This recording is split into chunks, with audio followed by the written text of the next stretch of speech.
Welcome student. आज हम बात करते हैं प्रतिस्पर्धा के परिणाम पर। रिजल्ट या कॉन्सिक्वेंसेस ऑफ कंपटीशन पे आज हम बात करते हैं। हमारे प्रीवियस क्लास में हमने meaning, determining factor of competition, forms of competition और उसके सोशल फंक्शंस के बारे में बात करी थी। आज हम बात करते हैं उसके परिणाम के बारे में। तो पहला जो है उसका परिणाम है वह संगठनात्मक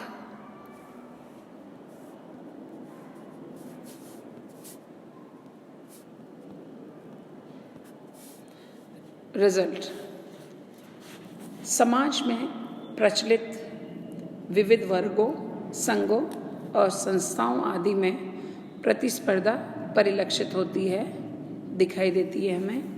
इनमें या जो इनसे रिलेटेड व्यक्ति अपने व्यक्तिगत विकास अथवा उन्नति के लिए प्रतिस्पर्धा करते हैं। सपोज जैसे दो बिजनेसमैन हैं, जैसे आपने देखा होगा एक समय में सर्फ और एक्सेल, इन दोनों में बहुत कंपटीशन, और अभी तो बहुत ज़्यादा कंपटीशन। अगर हम जो देखते हैं नेटवर्क, एयरसेल वाला, एयरटेल वाला, जियो या वोडाफोन या बीएसएनएल, इनमें आपस में किस प्रकार से अलग अलग पैकेजेस देके ये अपने उपभोक्ताओं को लुभाते हैं और अच्छी सर्विसेज देते हैं। और अगर ये कंपटीशन नहीं होता तो शायद ये इतना या चीज़ें हम तक भी नहीं पहुंचती और ये खुद भी इतने एक्सेल नहीं कर पाते। दूसरी जो बात है, दूसरा जो इसका रिजल्ट है वह है सामाजिक कार्यों का उचित संचालन। प्रतिस्पर्धा सामाजिक कार्यों का उचित संचालन करती है, क्योंकि प्रतिस्पर्धा में विजयी बनने की कामना व्यक्ति से उचित परिश्रम करवाती है। अगर हम बिसेंज की बात को यहाँ समझना चाहें तो उनका कहना यह है कि हमें पूर्ण विश्वास है कि यदि सहयोग कार्यों को पूर्ण करता है तो प्रतिस्पर्धा यह आश्वासन देती है कि वे कार्य भली भांति संपन्न किए जाएंगे। तीसरा जो है वह है सामाजिक परिस्थिति का निर्धारण करती है। सामाजिक परिस्थिति का मतलब होता है स्टेटस को डिटरमाइंड करने का काम करती है, को निर्धारण करने का काम करती है। ठीक है ना। मेरिल एंड एल्ड्रिच के अनुसार प्रतियोगिता का महत्व सामाजिक स्थिति को निश्चय करने में और भी बढ़ गया। जैसे व्यक्ति की परिस्थिति जन्म से ही उच्च या निम्न मानी जाती है, तथापि अन्य व्यक्तियों को उन्नति पथ पर अग्रसर होते हुए देखकर व्यक्ति स्वयं भी ऐसे प्रयास करने लगता है। इससे व्यक्ति अपेक्षित लक्ष्यों को प्राप्त कर लेता है। सपोज फॉर एग्जाम्पल, अगर मैं क्लासेस की बात करूं, वर्ग की बात करूं, तो upper class, middle class and lower class, जो कि इकोनॉमिक स्टेटस को निर्धारण करती है। अगर कोई व्यक्ति लोअर क्लास में, मैं वर्ग की बात कर रही हूँ यहाँ, है ना, कास्ट की बात नहीं कर रही हूँ। यदि कोई व्यक्ति लोअर क्लास में अगर उसका जन्म होता है तो वो अपनी परिस्थिति को सुधारने का प्रयास करता है और अच्छा पैसा कमाता है, तो वो जो अर्जित परिस्थिति, अर्जित मतलब जिस स्टेटस को हम अपनी मेहनत, अपनी योग्यताओं के अनुसार उसको प्राप्त करते हैं, तो अब उस लक्ष्य को प्राप्त करने के लिए व्यक्ति क्या करता है, मेहनत करता है और कॉम्पीट करता है दूसरों के साथ, ताकि वो उस परिस्थिति को प्राप्त कर सके। फिर हम बात करते हैं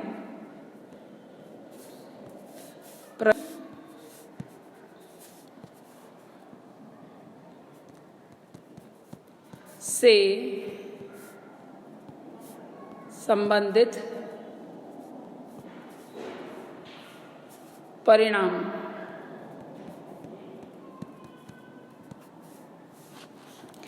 प्रतिस्पर्धा के कारण क्षण क्षण परिवर्तित होते समाज में पुनः अनुकूलन संभव होता है, क्योंकि व्यक्ति व्यक्तिगत प्रतिष्ठा, नवीन आविष्कार आदि द्वारा प्रयास करके समाज में प्रगति के नए आयाम प्रस्तुत करता है।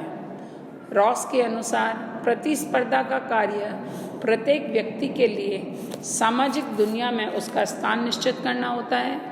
यह एक प्रगतिशील शक्ति है जो मनुष्य को परिपूर्ण करती है, न कि आवश्यक रूप से उनका विनाश। फिर कंपटीशन लास्टली क्या करता है? व्यक्तिगत संबंधित परिणाम, व्यक्तित्व से संबंधित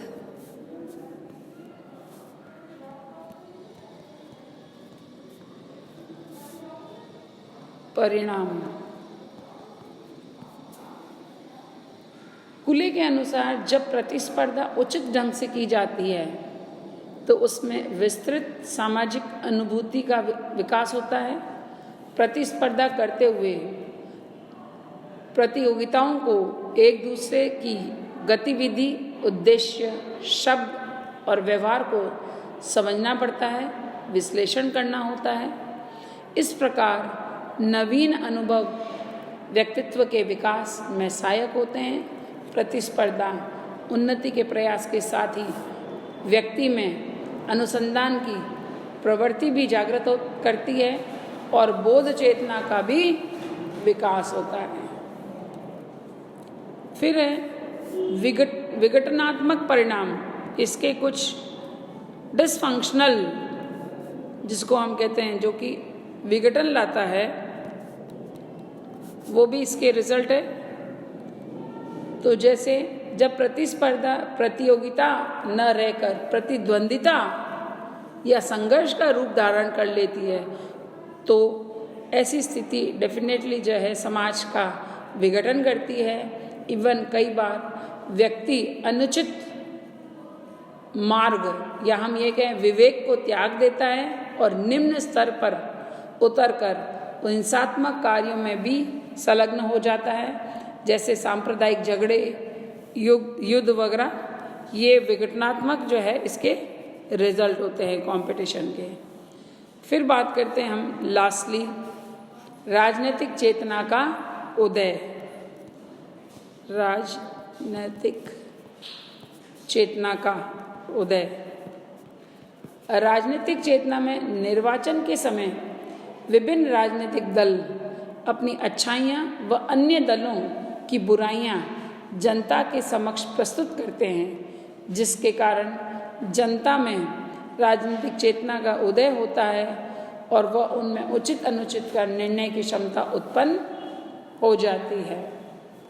अब हम थोड़ा सा बात करेंगे कंपटीशन और कॉन्फ्लिक्ट, संघर्ष और प्रतियोगिता में क्या अंतर है,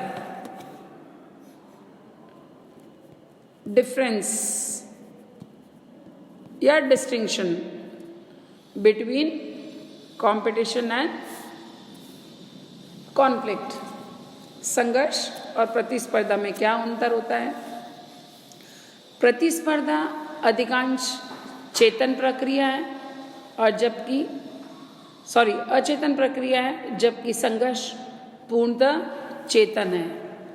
तो ये है प्रतिस्पर्धा और दूसरा है संघर्ष। प्रतिस्पर्धा अचेतन है और संघर्ष जो है वह पूर्णतया ये ऐसा नहीं है कि ये चेतन नहीं है प्रतिस्पर्धा, साधारणतः जनरली वह अचेतन होती है और ये पूर्णतया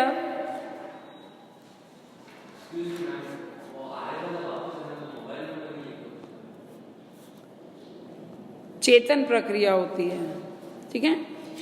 फिर प्रतिस्पर्धा लक्ष्यानुरूप रहते हैं, उनका लक्ष्य एक सा ही है, अपना अपना हित साधना, परंतु संघर्ष में दोहरे लक्ष्य हो जाते हैं। पहले अपने प्रतिद्वंदी को मार्ग से हटाना और दूसरा लक्ष्य को प्राप्त करना। तो कुल मिला के अगर हम बात करते हैं तो प्रतिस्पर्धी जो होती हैं, प्रतिस्पर्धा में प्रतिस्पर्धी लक्ष्योन्मुख होता है, लक्ष्य सबका एक जैसा होता है, और जबकि इसमें अलग दोहरे लक्ष्य होते हैं। एक लक्ष्य, इसमें दोहरे लक्ष्य। फिर प्रतिस्पर्धा एक निरंतर प्रक्रिया है, सतत चलती रहती है। संघर्ष एक विरामी प्रक्रिया है जो कि रुक रुक कर गठित होती है। सतत प्रक्रिया, जबकि ये विरामी प्रक्रिया है।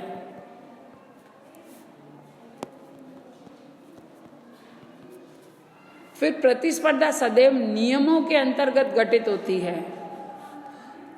प्रतिस्पर्धा के प्रत्येक क्षेत्र में अपने नियम होते हैं। सभी प्रतिस्पर्धी उन नियमों से सहमत होते हैं और उनका पालन करते हैं, परंतु संघर्ष में नियम नहीं होते हैं। संघर्ष की प्रक्रिया संघर्षरत पक्ष येन केन प्रकारेण अपनी विजय सुनिश्चित करना चाहता है और वहाँ नियमों और कानून की खुली अवहेलना होती है। तो अगर हम बात करें इनमें अंतर, तो क्या अंतर है कि कंपटीशन में जो है वो नियम होते हैं और इसमें नियम की अवहेलना होती है।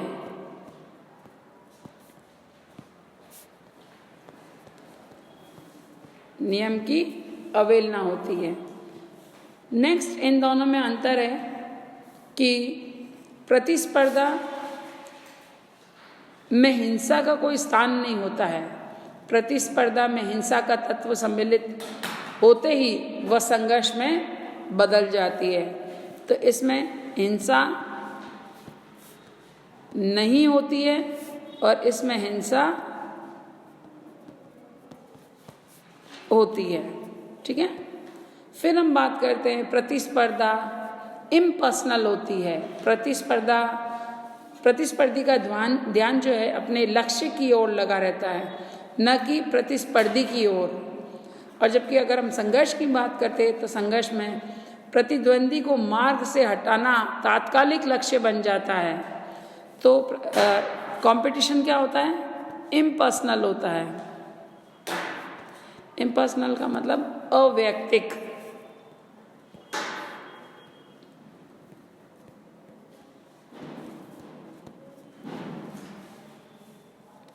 और कॉन्फ्लिक्ट जो होता है वो वैयक्तिक होता है।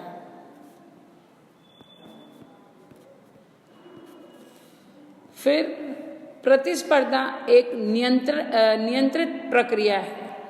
प्राय प्रतिस्पर्धा में निर्णायकों की भूमिका होती है, परंतु संघर्ष सदैव अनियंत्रित होता है। प्रतिस्पर्धा क्या होती है? एक नियंत्रित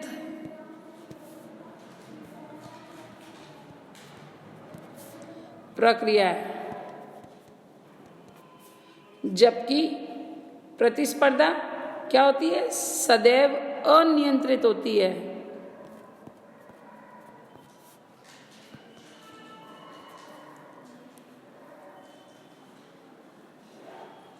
परिणाम की दृष्टि से यदि देखें तो प्रतिस्पर्धा समाज के लिए प्राय लाभकारी होती है। प्रतिस्पर्धा के आधार पर गुणों को उचित पारितोषिक मिलता है और पदों का वितरण होता है, आगे बढ़ने के लिए बहुत इम्पोर्टेंट होता है। जबकि हम संघर्ष जो है के परिणाम समाज के लिए लाभकारी अथवा हानिकारक दोनों ही होते हैं। इसमें क्या होता है, जनरली क्या होता है, लाभकारी परिणाम, लाभकारी परिणाम, जबकि इसमें अलाभकारी व लाभकारी दोनों ही परिणाम होते हैं। So this is the difference between conflicts and competition. और अगर हम बात करें कॉपरेशन एंड कॉन्फ्लिक्ट, तो कॉपरेशन मतलब सहयोग, सहयोग और प्रतिस्पर्धा, दोनों में प्रतिस्पर्धा, दोनों में जो अंतर है वह यह है, पहला लक्ष्यों की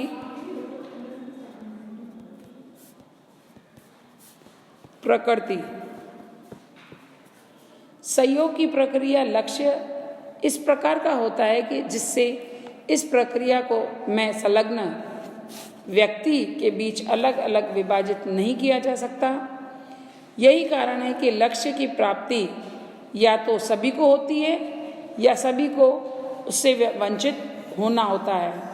जबकि प्रतिस्पर्धा में लक्ष्य की प्रकृति प्रमुख दो लक्षणों में निहित होती है, एक तो उसका सीमित मात्रा में होना और दूसरा उसका विभाज्य होना। यही कारण है कि इस प्रक्रिया में संलग्न सहभागी उसे व्यक्तिगत रूप से प्राप्त कर सकते हैं। दूसरा जो है वह यह है कि प्रक्रिया के स्वभाव के आधार पर, प्रक्रिया के स्वभाव पर सहयोग में लक्ष्य की प्राप्ति के लिए सहभागी मतलब जो उसमें पार्टिसिपेट कर रहे हैं, संयुक्त रूप से अथवा मिलजुल कर लक्ष्य की प्राप्ति के लिए कार्य करते हैं। जबकि क्या होता है, कंपटीशन में सहभागी व्यक्ति या समूह लक्ष्य प्राप्ति के लिए निजी हैसियत से अलग अलग रूप से प्रयास करते हैं, क्योंकि हर व्यक्ति अपने अपने तरीके से उस कंपटीशन में पार्टिसिपेट तो सब करते हैं, बट हर व्यक्ति अपनी अपनी हैसियत के अनुसार उसमें लक्ष्य की प्राप्ति के लिए कार्य करता है। प्रक्रिया के परिणाम, प्रक्रिया के परिणाम रिजल्ट पर सहयोग की प्रक्रिया का परिणाम उसमें संलग्न सहभागियों के लिए लक्ष्य प्राप्ति या अप्राप्ति से जनित क्रमशः सुख या दुख की अनुभूति में होता है। परंतु प्रतिस्पर्धा में चूंकि लक्ष्य की प्राप्ति कुछ को होती है और कुछ को वंचित रहना पड़ता है, तो उससे होने वाले परिणामों की अनुभूति भी अलग अलग हो सकती है। दौड़ में कुछ व्यक्ति इनाम पाते हैं और कुछ को सिर्फ निराशा हाथ लगती है। So this is difference between competition and cooperation. Thank you.